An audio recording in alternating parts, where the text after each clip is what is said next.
Does Avowed deserve to fail? Does it deserve the hate it's getting? Well, before I start ranting on how the actual game feels, it's important to understand why there's negative sentiment towards the game. One of the things I've seen circulating a bit is that the game is woke, or rather, it's going to be woke. I'll tell you right now, as someone who's put around 15 hours into it, I can't really give you a straight answer, because this is really going to depend on what you as an individual find to be woke in media and how much you care. If having pronouns in a video game or having body types instead of male or female distinct body types, if this is enough to consider a game woke, then yes, Avowed is woke.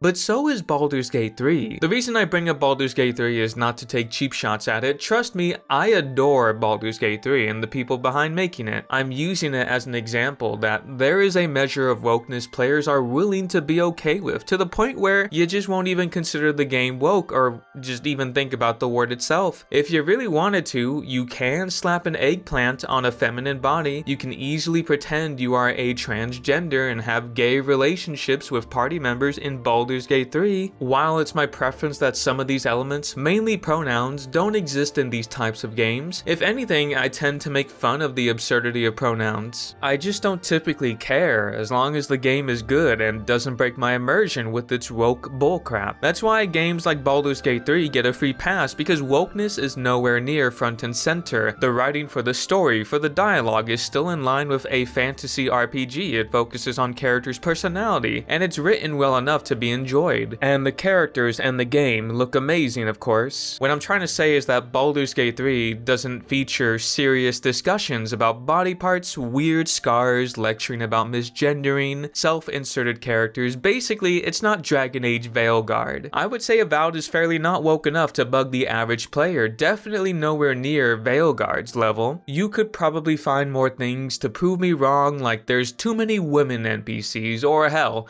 maybe even later on in the game they'll have a abortion reference or some shit like that. But as it stands, I think there are way bigger things to criticize the game for, such as certain gameplay mechanics or a lack thereof.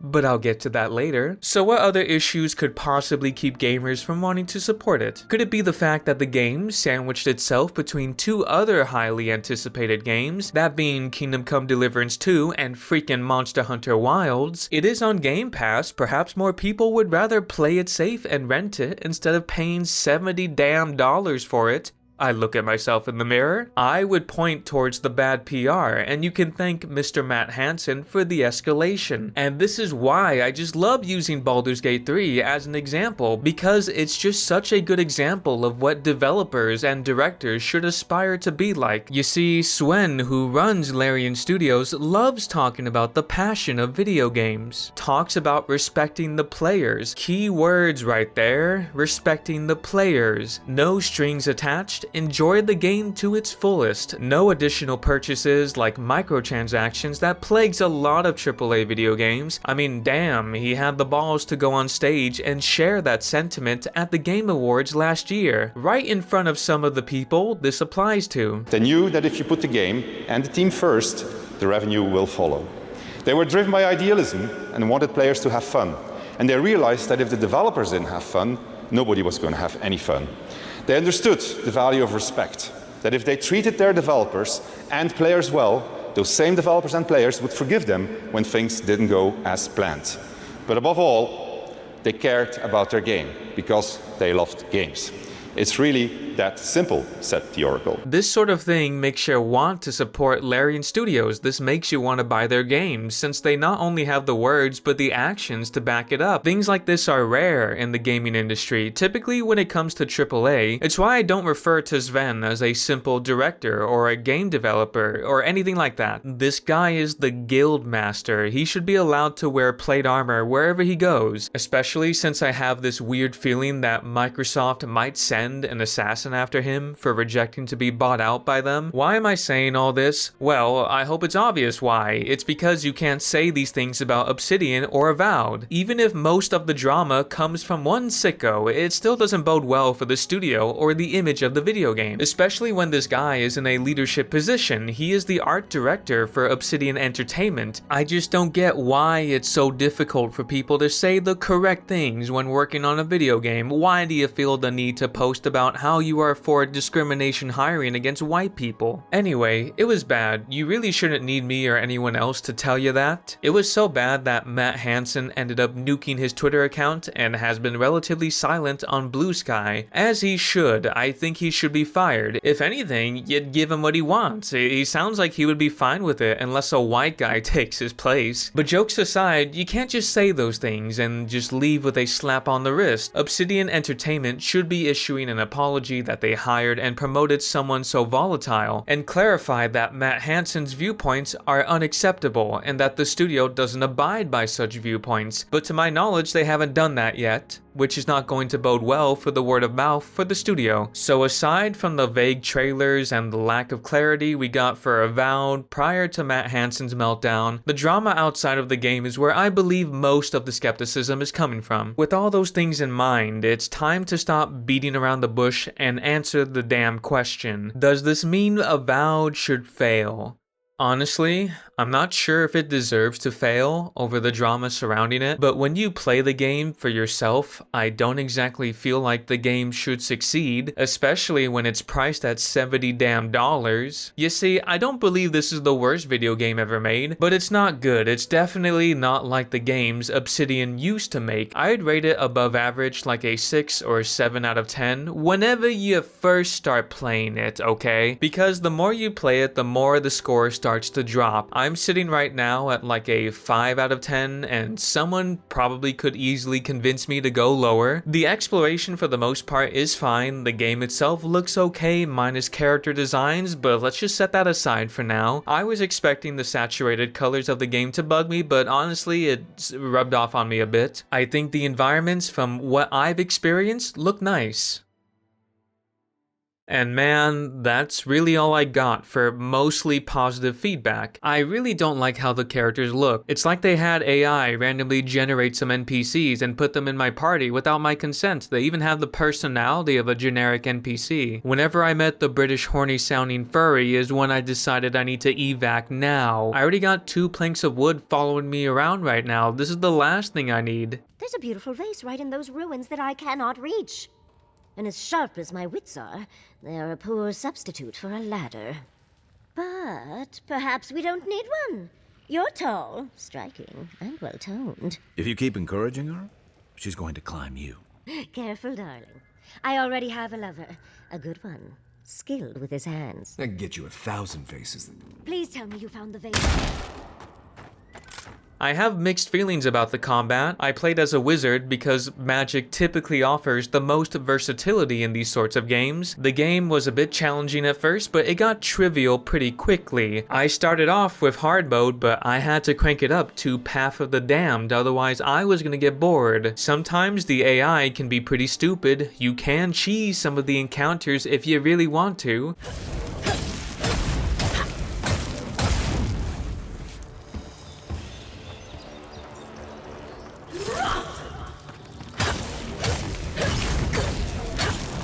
You must be a master strategist as I poke my head around the door, shoot my gun, take cover again, rinse and repeat. That's why I describe the combat as mixed. It's not great, but it's decent enough sometimes that it might carry you to the end of the game. I say might, since it obviously didn't carry me to the end of the game. I found it repetitive and far too simple whenever it was at its best. You know, I also want to mention one thing that peeved me. I was disappointed with the Spellblade options. You get a spell book with Spellblade in the actual name. While the first 2 spells are okay, what I wasn't expecting was level 10 summon Spear and level 15 summon Bow. Like, what kind of shit is that? I was expecting buffs for weapons, maybe enchant your sword so that every time you swing it, it sends like a vacuum slash at someone. Maybe some teleportation, not spells that replace my unique sword or gun for X amount of seconds. This doesn't fit the fantasy of a Spellblade. Also, I've played Pillars of Eternity too. I know this universe has more spells, and this being the lineup of spells we have, I don't know, surely you could have at least included a few more.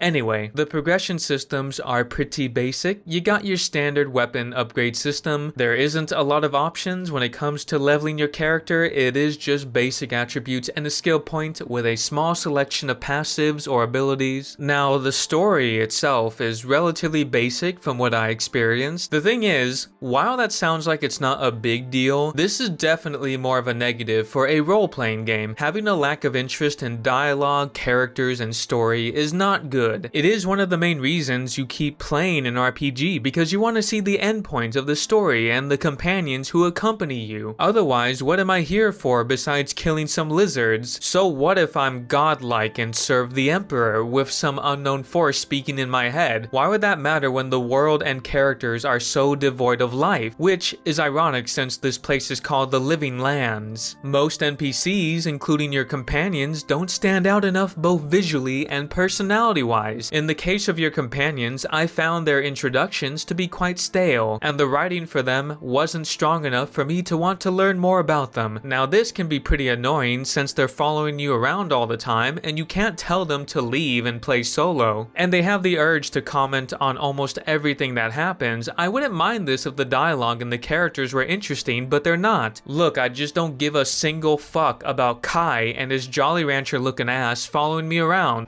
See, Cynric, I knew someone would appreciate me for me.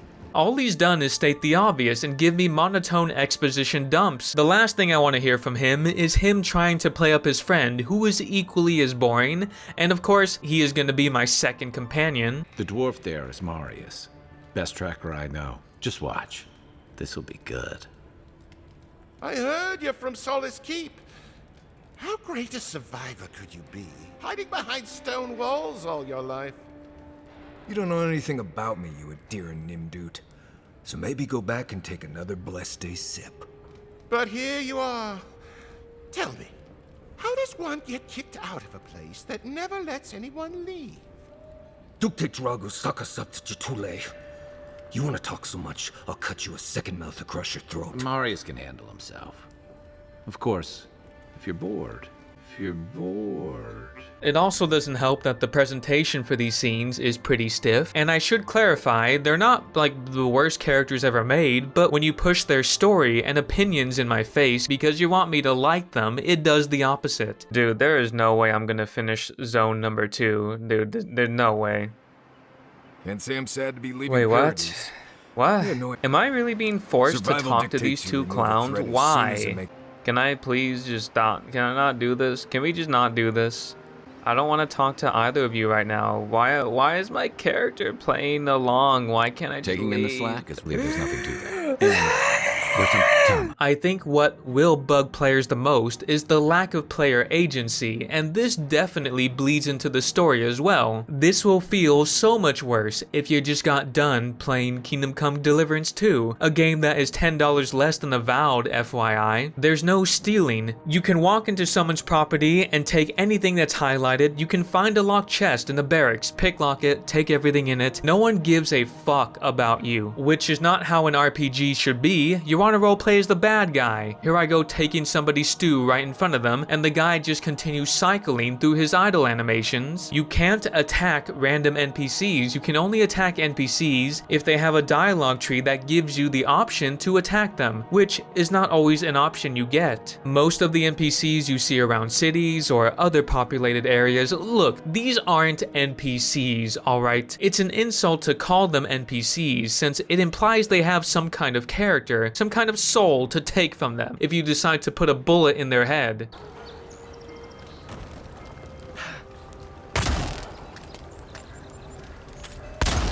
Ekworth and Roth! Ekworth and Roth!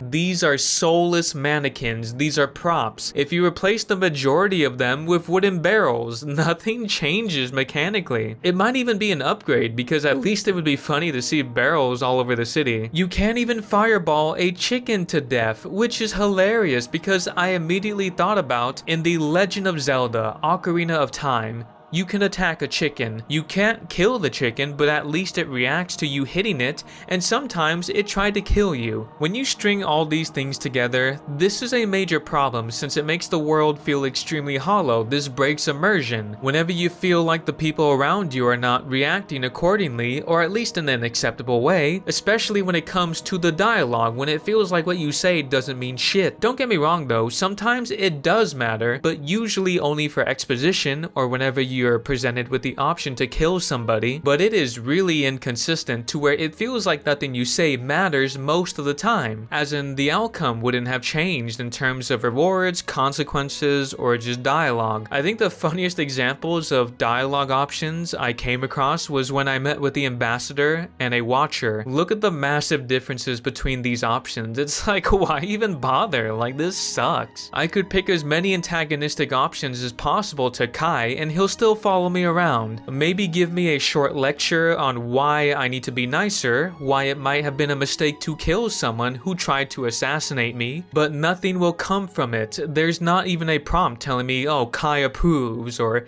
Kai will remember this. I don't think the game even has some kind of affinity system for your companions. Anyway, look, I'm not gonna sit here and rant about this game all day. I just want to give my first impressions mostly. Even though I could talk about how there's not even a reputation system that Obsidian games have had in the past, or some kind of base or ship management system. You can't even customize the equipment of your companions, which is funny because in some alternate timeline where I played long enough to reach level 20, I'll be walking around with the legendary Frostmourne wearing Daedric armor from Skyrim while Kai is still in his leather shirt and Marius still looks like a homeless dwarf. Listen, the only appeal I found in the game so far is just looking to kill more lizardmen, bugs, bandits, find some more loot, etc., which is all fine and dandy, I guess. It might be enough to keep you invested in playing more, but for an RPG, I just expected more RPG in my RPG, if that makes sense. This game feels more closer to an action-adventure game, although I'd argue it doesn't even do that well enough. But just to reiterate, because it sounds like I'm describing the worst game imaginable, it's not that awful. It's no Dragon Age Veilguard, but it's just not good. I don't get a sense that anyone was really passionate with making this. Besides maybe the environmental artist, I don't know what was going on with the character design though. Everyone looked and dressed the same. And I wouldn't be this rough on it if Avowed wasn't asking me for $70 to buy it, along with selling a premium edition with 5 days early access. Like, you can piss off with that shit. I feel like people need to be reminded about how much money Obsidian is asking for, since I know someone would say that the game basically being rentable on Game Pass gives the game a free pass, when no, it does not. And I know I've only put 15 hours into the game, but that should be more than enough to understand how the game is going to play out. The first few hours, for God's sake, it's 15 hours, that's more than a few in my opinion, they're supposed to be your hook, and I've been presented with lackluster RPG mechanics, boring companions, a generic story with generic dialogue that really doesn't grab my attention, and I'm pretty confident you can find many other things that would peeve you about the game. As for you, envoy, farewell.